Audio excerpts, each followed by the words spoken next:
Labour's shadow Scottish secretary has accused the SNP of political grandstanding over its joint push with the Liberal Democrats for a general election. The two parties announced on Sunday they were joining forces in an attempt to push for an election on December 9. Lesley Laird claims the SNP have shelved their support for a second Brexit referendum, replacing it with a shady pact with the Lib Dems.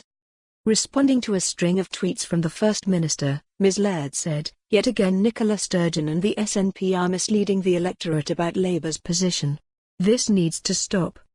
A thread on our call for a general election. Firstly, we have to ask ourselves what the alternative is. Doing nothing allows Johnson to get his bad deal through, with Labour support, or, even worse, run down clock to end January when no deal becomes a real risk all over again. Nicola Sturgeon, at Nicola Sturgeon, October 27, 2019.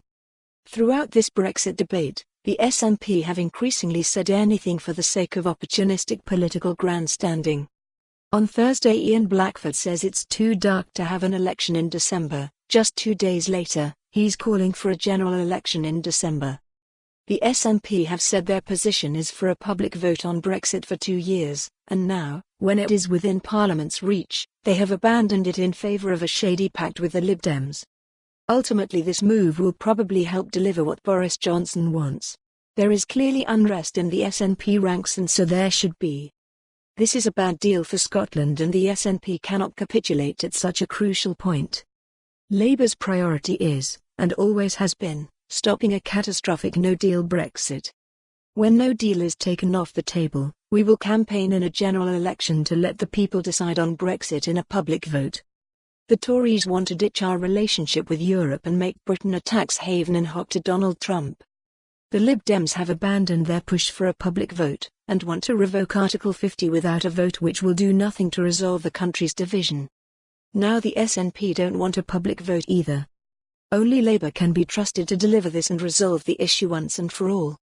On Twitter, the First Minister laid out the reasoning for the joint venture with the Liberal Democrats. She said, "Firstly, we have to ask ourselves what the alternative is. Doing nothing allows Johnson to get his bad deal through, with Labour support, or, even worse, run down clock to end January when no deal becomes a real risk all over again.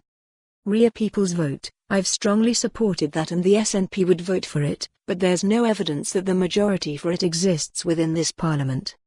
And if there is an extension to January 31st, the clock chess." For more on this story, visit the news article link.